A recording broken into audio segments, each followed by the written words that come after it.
Halo teman-teman, kenalin nama gue Jufri. Coba ya, bayangin ini sebentar gitu. Lo bangun pagi, buka notifikasi, terus ada pesan masuk nih. Mas, boleh nggak saya undang jadi pembicara gitu di hotel mana, di daerah mana gitu. Atau, Kak, saya pengen kerja sama bikin produk bisa? Tanpa lo tahu, reputasi digital lo tuh udah bekerja lebih dulu sebenarnya. Bahkan sebelum Kak lo membuka mata, itulah kekuatan digital reputation. Aset yang nggak bisa lo beli, tapi bisa lo bangun dalam waktu yang cukup lama sebenarnya, bisa bertahun-tahun. Dan ketika sudah terbentuk, dia tuh bekerja tanpa gaji, tanpa jam kerja, dan tanpa izin libur.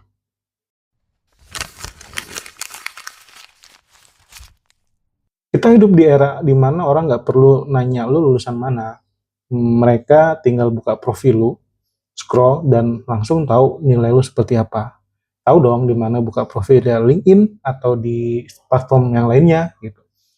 Suka atau enggak, persepsi digital itu adalah mata uang baru. Dan seperti mata uang, reputasi bisa naik, bisa turun.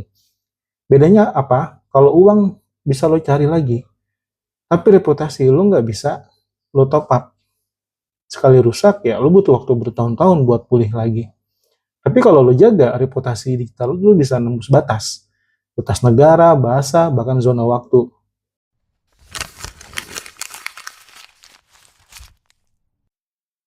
Juga kalau dipikir-pikir, aset digital itu banyak bentuknya ya, kayak website, sistem, konten, tools, dan komunitas. Tapi yang paling sulit ditiru adalah reputasi. Kenapa? Why? Karena reputasi terbentuk dari konsistensi, dari cara lo berpikir, berbicara, dan bereaksi terhadap sesuatu. Dari bagaimana lo menulis, menjawab komentar, bahkan dari nada suara lo yang saat berbagi pendapat. Dan lucu lagi, semua itu direkam di internet. Jadi istilah sekarang tuh jejak digital. Suka atau enggak, lu tuh lagi membangun museum digital tentang diri lu sendiri. Kayak orang bisa mampir, menilai, lalu mutusin ini trustable apa enggak.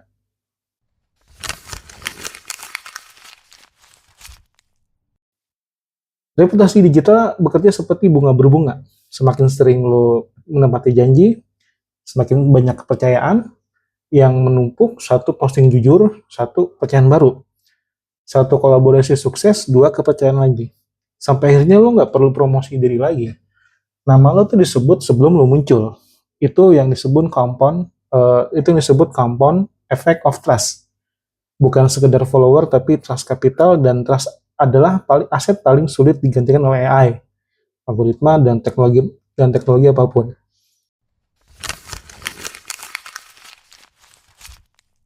Banyak orang kejar viral, padahal yang lebih penting adalah stabilitas persepsi. Viral bikin lo dilihat, tapi konsistensi bikin lo dipercaya. Dan orang itu nggak akan selalu ngelihat konten lo yang lagi viral sebenarnya, tapi karena mereka selalu ingat vibe yang lo bawa. Apakah lo bisa diandelin? Apakah lo tulus? Apakah lo hanya bicara ketika ingin menjual sesuatu? Karena reputasi itu bukan soal performa, tapi pola. Pola yang kebentuk, dan pola itu yang membangun citra jangka panjang.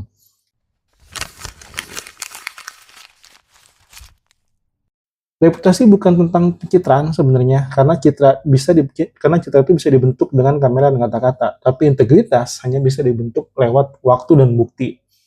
Ada kalimat bagus nih dari Warren Buffett, butuh 20 tahun untuk membangun reputasi dan hanya 5 menit untuk menghancurkannya. Di dunia digital, 5 menit itu bahkan bisa lebih cepat. Satu screenshot, satu caption keliru, jadi bisa jadi bom waktu yang meledak bertahun-tahun kemudian. Makanya, reputasi digital bukan soal tampilan yang sempurna, tapi kayak soal tampil apa adanya, be yourself gitu, dengan tanggung jawab yang penuh gitu.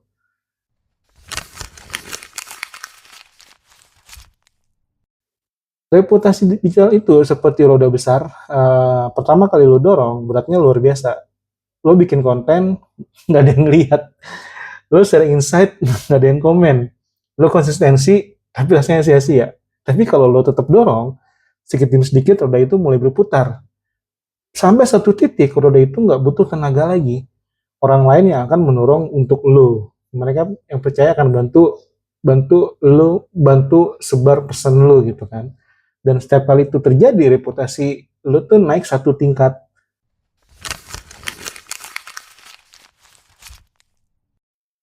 Reputasi bukan sesuatu yang lo kejar, dia tuh tumbuh seperti tanaman. Lo nggak bisa narik daunnya biar cepet lebih tinggi. Yang lo bisa lakukan adalah merawat tanahnya agar lebih subur, lebih baik. Terus jadi kayak konsistensi, niat baik, dan kualitas pikiran. Lama-lama akarnya tuh makin dalam, batangnya kokoh, dan daunnya rindang. Dan orang-orang yang akan datang berteduh di bawahnya. Tanpa lo suruh, tanpa lo rayu, dia datang sendiri, men. Tanpa lo undang. Jadi kalau hari ini lo belum punya bisnis besar, atau lo belum punya produk viral, atau belum punya tim besar, ya nggak masalah sebenarnya, nggak apa-apa, nggak apa-apa juga kok. Itu nggak jadi kesalahan. Dan dari sekarang mulailah dari sesuatu yang paling bernilai dan cuma lo yang bisa bangun, yaitu reputasi digital. Karena di dunia yang semakin bising ini, orang lo nggak akan tahu. Orang nggak akan selalu beli dari yang paling murah, tapi yang paling dipercaya. Dan kepercayaan itu adalah aset digital paling berharga yang bisa lo miliki.